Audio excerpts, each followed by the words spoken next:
Woodstock as authentic rock and roll.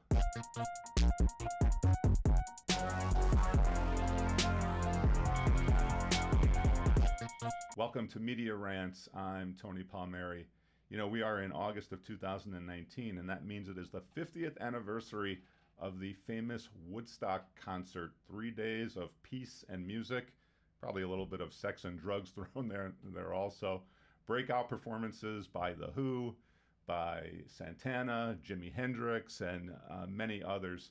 You know, for me, Woodstock 1969 is a classic example of what I call authentic rock and roll. Most of what we know as rock and roll in this country I call corporate product, but Woodstock was the real deal. It was the authentic. Now, what does that mean? I define authentic rock and roll as an anarchic, Africa-inspired, anti-establishment art form perpetually co-opted by the forces of tradition. Now, I teach a class called the Rhetoric of Rock and Roll, and usually at that point someone raises their hand and says, is that definition going to be on the test? No, it won't be on the test, but let me explain all three parts of it. By anarchic, I mean that rock and roll, authentic rock and roll, breaks down hierarchies. The minimum wage worker, the child of the Fortune 500 executive are all on the same dance floor.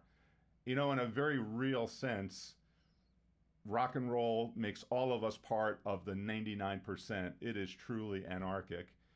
By Africa-inspired, I mean that the rhythm and beats of rock and roll come from Africa. Ray Manzarek, who was the great keyboard player for The Doors, once said that without the black man, you don't have jazz and you don't have rock and roll. That Africa inspiration is actually what led to the racist backlash against rock and roll in the 1950s. By anti-establishment, I mean that authentic rock and roll really is against any kind of conformity to mainstream establishment norms.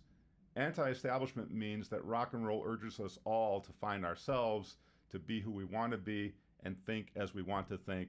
Now, for more than 60 years, what I call the forces of tradition have pushed back against authentic rock and roll. They've tried to make it into some kind of non-threatening, family-friendly kind of Disney product, something that makes profits for record companies and radio stations.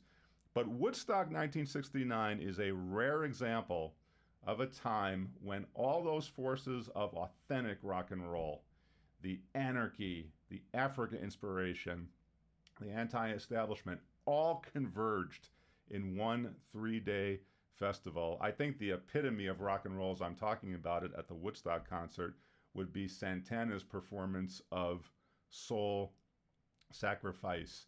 The energy, the connection with the crowd was completely in tune, pardon the pun, with what I've called authentic rock and roll. And appropriately enough, Santana's most recent album is called Africa Speaks. The entire album is done with the African singer Wika. It's really outstanding. You should check it out on your favorite streaming site.